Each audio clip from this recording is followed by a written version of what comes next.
Hey guys, so today I'm going to be doing a war recap video, as you can tell from the title. And so in this video I'm going to be featuring a Town Hall 9, 10, and 11 attack, just to give it a little more variety. And so perhaps it would be more relevant to more people as opposed to just Town Hall 11 attacks. So as you can see here, I'm not going to attempt to pronounce the other clan's name, but they're Vietnamese. And they were a formidable opponent for sure. It was kind of hard what to expect because their war destruction rate varied from 85% to 95%. And a 95% destruction rate for a clan with the amount of Town Hall 11s that they had is a lot. So we're going to jump right into it here with the best, what I thought was one of the best Town Hall 9s attack by Green Bananas. I believe this is called a Go-We-Ho, if I recall that correctly. So anyway, he's going to drop the golems here, throw the wizards behind them and the wall breakers, and he gets a lot of value out of that baby dragon to be able to funnel the bowlers with the heroes in and the kill squad. And keep in mind, his heroes are not maxed for Town Hall 9, and this base does have max heroes, so it was a challenge for him, but he made it work. And so he's able to drop that poison spell. He's able to get the Barb King as well as the dragon in that poison spell, and then unfortunately the shrink traps get the golems, and he's going to start dropping the hogs in. Meanwhile, his queen still has his ability, and those hogs, although he's very controlled here, and he doesn't spam them all in at once. He does it over a good amount of time, which is what you need to be able to do. And that expo's targeting the golems, so they're able to take that right out.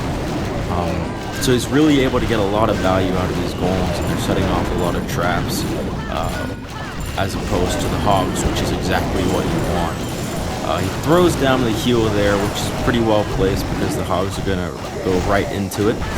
And I think what he did really well in this attack is with the kill squad, he's able to guide the hogs through the whole base so that by the end they're all together as opposed to them spreading out because, strength in numbers, obviously. So unfortunately they get picked off because the kill squad isn't able to get to that last compartment. So I'm going to speed it up here for you. Now it's really just a race against the clock. There's only a few defense units left. And once the queen takes out that town hall, she's going to head on over to the right side of the base and finish it off. So that was a really well-executed attack and well thought out. And it was definitely a solid 3 stars. So that was probably one of my favorite attacks, especially considering he jumped up 9 spots to take the initiative on that. So now I believe I'm going to go to Dion's attack. I hope I'm saying that right. He's gonna attack number 1. He attacked number 1 and 4, if I recall correctly.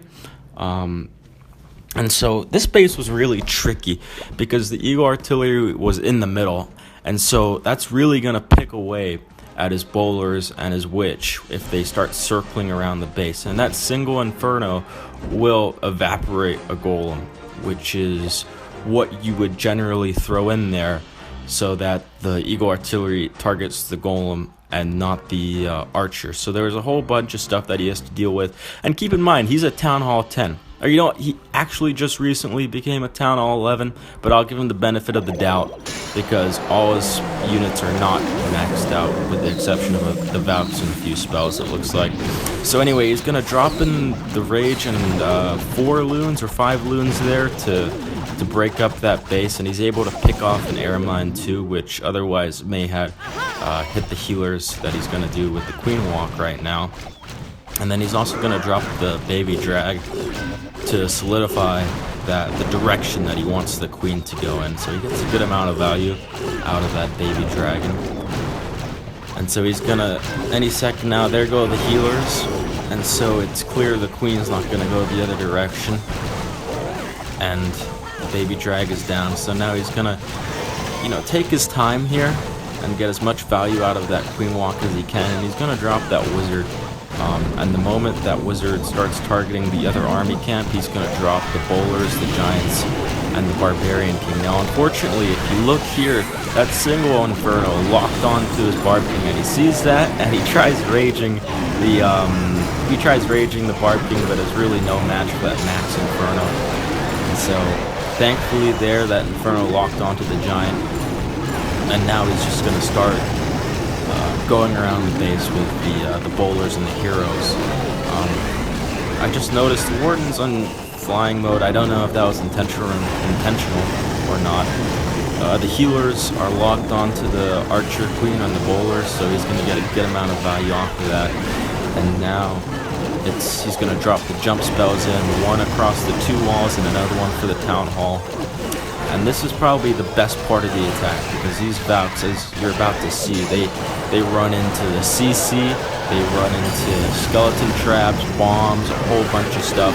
So he's able to save that freeze to lock on to the enemy clan castle units, and he's able to take out the town hall. And now everything goes down and it finishes, but he's able to get a solid 59% there.